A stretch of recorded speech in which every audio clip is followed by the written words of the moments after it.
La visualisation des données sous forme de graphiques et de figures permet d'explorer ces données et de fournir des informations utiles. De bonnes visualisations vous aident également à communiquer vos résultats à d'autres et sont utiles aux analystes et aux consommateurs de données. Il existe plusieurs packages de R permettant de créer des graphiques, dont ggplot2 qui est certainement le package le plus utilisé. Bonjour à toutes et à tous, mon nom est Josué Afouda et je serai votre instructeur au cours de cette formation intitulée Visualisation avancée des données dans R avec graphique interactif. Il s'agit d'une formation complète que vous trouverez sur mon site afouda-datascience.com. Sans plus tarder, je vais vous présenter de manière exhaustive tout ce que nous allons faire au cours de cette formation. Comme vous le voyez, la formation se décompose en 8 sections. Donc, nous allons effectivement beaucoup travailler. Je le disais tantôt, ggplot2 est une puissante bibliothèque de R qui fait partie des packages de types divers utilisés par des centaines de milliers de data scientists. Cette librairie facilite la création de graphiques informatifs et attrayants. Dans cette formation, vous apprendrez de manière pratique à créer des graphiques courants tels que les nuages de points, les histogrammes, les boîtes à moustaches, les diagrammes à barres et d'autres graphiques beaucoup plus complexes. De plus, vous apprendrez à personnaliser vos graphiques afin d'en faciliter la lecture à vos interlocuteurs, ce qui vous permettra de mieux communiquer les résultats de vos analyses. Donc, la formation se décompose en 8 sessions. Nous allons commencer par installer l'environnement de travail, c'est-à-dire R et RStudio, ainsi que l'importation des librairies nécessaires pour effectuer cette formation. Et dans la session 2, nous allons apprendre à créer des graphiques de corrélation. Les graphiques que nous allons construire dans cette session aident à examiner dans quelle mesure deux ou plusieurs variables sont corrélées. J'irai pas à pas du plus simple au plus complexe. Donc, nous allons voir un graphique, un nuage de points très simple, classique, d'accord, qui montre la relation entre deux variables quantitatives. Et au fur et à mesure, nous allons mettre d'autres paramètres, d'autres variables, colorier les points, d'accord. Je vais vous montrer code à l'appui comment vous pouvez créer ce genre de graphique. Et comme vous le voyez ici, nous avons ajouté une droite de régression, d'accord, avec intervalle de confiance. Je vous montrerai le code R qui permet de créer un tel graphique. Et notez que tous les graphiques que nous construirons au cours de cette formation seront transformés en graphiques interactifs, notamment avec la célèbre librairie Plotly. Et je vous montrerai une astuce toute simple, un code pas compliqué qui vous permet de transformer votre graphique ggplot2 en un graphique Plotly. Et cela avec une seule ligne de code. Donc, vous serez très ravis de connaître cette astuce-là. Alors, lorsque vous présentez un graphique, il n'est pas rare de vouloir montrer une information précise, une zone du graphique de façon précise à vos interlocuteurs. Ceci pour mettre l'accent sur une information donnée. Donc, je vous montrerai comment vous pouvez encercler une zone de votre graphique pour montrer des points précis. Tout ceci avec du code R. Nous allons voir les nuages, un nuage de points spécial qu'on appelle jitterplots, d'accord?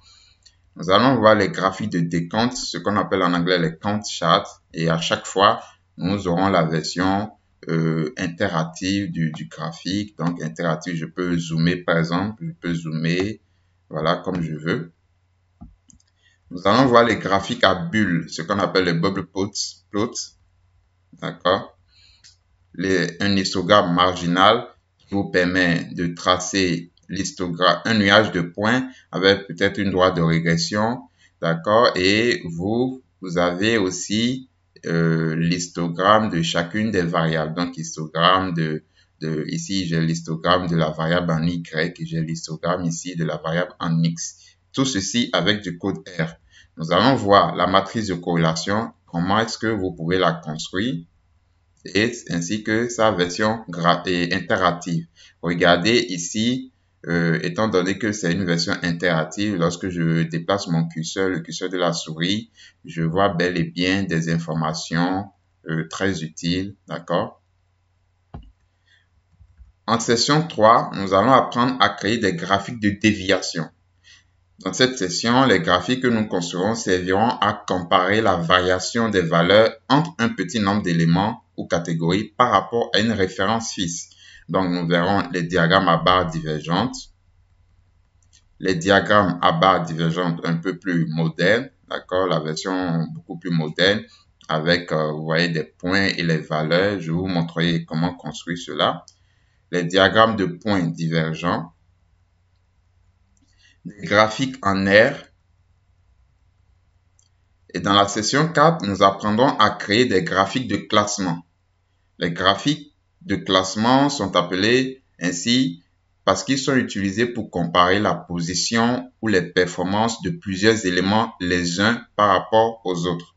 Et dans cette section, nous construirons des graphiques à barres ordonnées comme ce que vous avez sur l'écran là, ainsi que la version graphique. À chaque fois, il y aura la version graphique. Donc, regardez par exemple ici, la version graphique vous permet d'avoir la réelle valeur de la barre. Des graphiques à barres minces, des diagrammes à points, ce qu'on appelle les dot plots. D'accord? Et en session 5, nous apprendrons à créer des graphiques de distribution. Les graphiques de distribution, comme leur nom l'indique, sont utilisés lorsque vous avez beaucoup de points de données que vous souhaitez étudier où et comment les points de données sont distribués. Donc, il permet de connaître la distribution d'une variable, par exemple, d'une variable quantitative. Donc, vous avez l'histogramme, qui est le célèbre graphique utilisé pour montrer la distribution d'une variable. Nous allons voir différents types d'histogrammes. Tout ce que vous pouvez faire, varier le nombre de bacs, histogramme d'une variable catégorielle. Oui, vous pouvez bel et bien tracer l'histogramme d'une variable catégorielle. Nous allons voir les graphiques de densité. D'accord, vous voyez, c'est du très joli graphique. Tout cela, vous allez les apprendre au cours de cette formation. Vous allez construire aussi, apprendre à construire des boîtes à moustaches, ce qu'on appelle les box plots en anglais. Les diagrammes à points plus boîte à moustache. Donc, regardez ce joli graphique-là. Chaque fois, je vais vous donner l'utilité d'un tel graphique et comment le construire avec un exemple précis. Et nous allons voir les boîtes à moustache de Tuft. Ça, vous allez retrouver parfois ce genre de graphique dans des articles scientifiques. Donc, vous allez apprendre aussi à les construire. Vous allez construire les graphiques de violon, ce qu'on appelle les violin plots, utilisés toujours pour montrer la distribution de variables quantitatives par rapport à des variables, à des modalités catégorielles. En session 6, nous apprendrons à créer des graphiques de composition. Dans cette session, nous construirons un graphique en gaufre, un graphique à secteur et une carte d'arbres, ce qu'on appelle les tree maps. Donc, graphique en gaufre. Donc, vous voyez comment ça se présente. Les graphiques circulaires, donc ce qu'on appelle communément les diagrammes en camembert. Et les tree maps. D'accord? Donc, regardez. Et vous avez de manière interactive, voilà, les valeurs. Et en section 7, nous apprendrons à créer des graphiques de visualisation de séries temporelles. Donc, les séries temporelles, c'est un type de données largement retrouvé en data science, en analyse de données. Donc, vous allez apprendre à tracer l'évolution d'une série temporelle à partir d'un objet TS, en anglais, ce qu'on appelle en anglais time series, ou à partir d'une data frame toute simple. D'accord? Vous allez tracer des graphiques en aire empilés. Voilà. Et finalement, en session 8, nous apprendrons à créer des graphiques de clustering. Déjà, je vais commencer par vous définir ce qu'on appelle le clustering et nous allons passer au graphique en traçant des graphiques de visualisation d'une segmentation. D'accord? Donc, voilà vraiment présenter de manière exhaustive tout ce que nous allons faire au cours de cette formation. Vous voyez, c'est de jolis graphiques que nous allons tracer. Donc, rejoignez-moi au cours de cette formation. Venez apprendre à créer des graphiques qui vous permettront d'épater votre public et de produire des analyses de données vraiment exceptionnelles.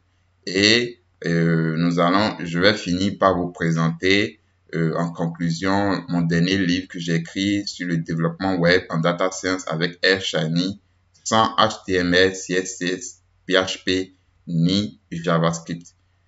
Merci de me rejoindre dans cette formation et je vous souhaite de passer une agréable formation.